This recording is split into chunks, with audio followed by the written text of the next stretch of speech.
Hi friends, நம்ம green வர்ஷாவில் biryani அரிசியில் நம்ம இப்போ புளி சாதம் செய்ய போகிறோம். அதுக்கு தேவையான பொருட்கள் இங்கே க்ரீன் வர்ஷா பேக்கெட்ஸ்லாம் எடுத்து வச்சுருக்கோம். பிரியாணி ரைஸ், இதை நமக்கு தேவையான புளி சாதம் செய்ய தேவையான பொருட்கள் 2 டேபிள் ஸ்பூன் கடலைப்பருப்பு, 1 டேபிள் ஸ்பூன் உளுத்தம்பருப்பு, காஞ்ச மிளகா, தாளிக்க கடுகு, கொஞ்சம் வெந்தயம், ஒரு பெரிய நெல்லிக்காய் சைஸ் புளி எடுத்து வச்சுருக்கோம். ஒரு கடாயில் எண்ணெய் ஊற்றி ஊறுகாய் மிளகா ஒரு 5-6, அதுக்கப்புறம் கருவேப்பிலை நல்லா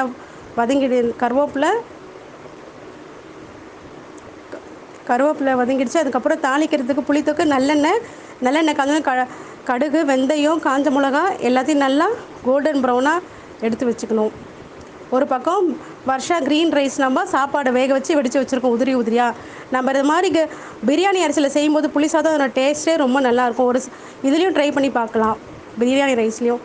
இப்போ நம்ம பெருங்காயம் போட்டாச்சு, புளித்தொக்குக்கு தேவையான பெருங்காயம் போட்டாச்சு. புளித்தொக்கு அடுத்து நம்ம கரைச்சி வச்சுருக்கோம் பார்த்தீங்களா புளி, இப்போ மஞ்சத்தூள் போட்டாச்சு.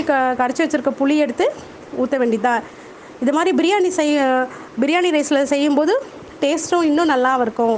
இதை குழந்தைங்களும் கொடுத்தா விரும்பி சாப்பிடுவாங்க. நம்ம ரைஸ் ஏற்கனவே வெடித்து வச்சுருக்கோம், பிரியாணி அதை ஒரு தட்டில் கொட்டி ஆற வச்சுட்டோம்.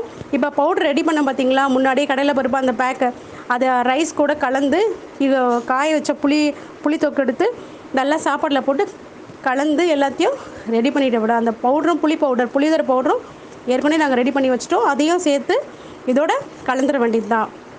இப்போ பாருங்கள் ஃப்ரெண்ட்ஸ், எவ்வளோ நல்லாயிருக்கு புளி சாதம். சாதா ரைஸை விட பிரியாணி ரைஸில் செய்யும்போது இதோட டேஸ்ட்டும் ரொம்ப நல்லாயிருக்கும். ரைஸும் ரொம்ப நீளமாக இருக்கும். ரொம்ப தேங்க்ஸ். எங்கள் அம்மா அந்த பிரியாணி அரிசி செஞ்சு புளி சாதம் ரொம்ப சூப்பராக இருக்குது. இதோட பிராண்ட் பார்த்தீங்கன்னா வர்ஷா க்ரீன்.